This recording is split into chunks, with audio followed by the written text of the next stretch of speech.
So about 3:30 a.m. Sunday morning, we were called to Cheshire Street, report of a shooting. As we arrived, we observed two males that were shot.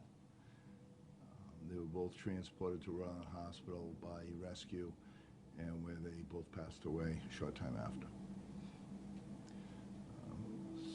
What we are starting to gather information, and what we believe, and this is preliminary, was that there is an after-hours party going on there. These two gentlemen, the two victims, and another friend entered through, who could have possibly entered through a back door to the party, were asked to leave. An argument started maybe in the house, spilled out into the street. Subsequent fight started, and then the shots rang out, and these two people were killed. So, how many people fighting? Well, there was probably 10, maybe more people. There's a lot of people outside. So, but we're going through a lot of videos now, and we have a lot of witnesses to talk to, and we're starting to make some progress. So. And they're collaborating? Mostly. Was there an ongoing conflict between groups of people, or? Not at all. I don't believe so at all. I think it was just this one incident that caused this to happen. Did they know each other? The people who were the party crashers, did they know this? So far, we're not getting that they did, but that could change. So. What are their IDs? I'll give you their names after. So you're saying the people who came to the party and were asked to leave didn't know anybody there, as far as you know? It was kind of like a random, or they heard about the party and just showed up? Yeah, so they could have heard about the party and just showed up, or there was a third person with them, so that person could have known. But we're not getting that yet. So there's still a lot of pieces to this puzzle that we have to put together. How many people had firearms? Right now, I would say at least two. Were the victims known to your department? No. How much shooting took place in terms of, ammunition and rounds? Well, usually, we don't usually say, but there were several shots fired there. Was there anybody on the victim's side of things that also had a gun, or no? We don't believe so, no. So. You must have a good idea of who the suspects are. I'm not going to say whether we do or we don't. So. Do you know the place where the party was?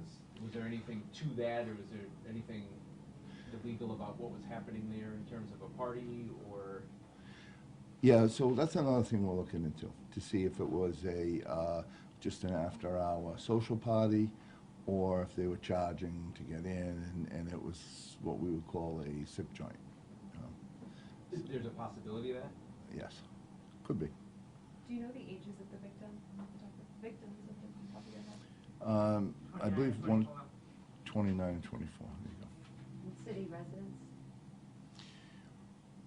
No. One of them lives in Woonsocket, and I believe one is from out of the country, who was just visiting. He's been here maybe a week. Do you know where from? I believe maybe from Africa. And in speaking with some of the residents on that street, a lot of them were saying that these late night parties have been going on for quite some time, and in the same area. Is that something you guys were aware of, or something, any increased patrol is going to be going on, something that you guys are going to be focusing on going forward as a result of this? Yeah, so we were getting that too from a few people, that there were some previous parties here, and that's what we're looking into. To the exact address that the supposed party had been at, we haven't had any calls there, but in the area we've had calls for loud music, and we've checked them out. So we'll be keeping a close eye on that area. Looking at the scene yesterday, from where it looks like the shooter was standing in the parking lot, one of the houses got struck by bullets. Was there any danger to the people inside that? Like anybody complain about getting hurt or anything like that? Right, so there was some other things struck, and no one was hurt. Of course, there was always danger, because there's always a chance a stray bullet could hit someone. But luckily, that didn't happen that night. Yeah, I was gonna that ask, morning. is there anything the public should be concerned about here? Well, no, I mean, it's all in one area. We see the reason why they were gathered there. And now we have to make sure we do a good job in making sure that it never happens again in that area. You've talked before about so-called SIP joints. Right. Is this an increasing problem? No, there's always a few, 2 or 3 around, and we try and get to them as best we can. Do they have their own, I mean, was this like they had their own security?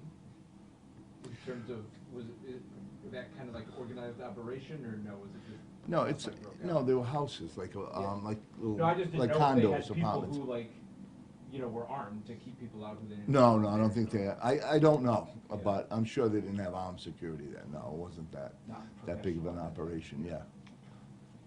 Also, you're just still trying to determine if it was in fact that type of a place or not. Right? You haven't determined definitively that it is one of those. Right, we are not ruling it out. And, so one of the things we'll look for to see is if they are charging. I mean, sometimes you can have a party after hours, and you invite some people you don't charge, but if you charge a price to get in, then it's different. Pretty clear these 2 victims were uninvited. Well, I don't, if it's a SIP joint, what's uninvited, right? Anybody can usually come. So if it was a private party, probably yes. They didn't know many people, so. Get any sense there was any kind of altercation inside? Yeah, well, I mentioned that earlier, that it might have started inside from them entering through a different entrance to the back.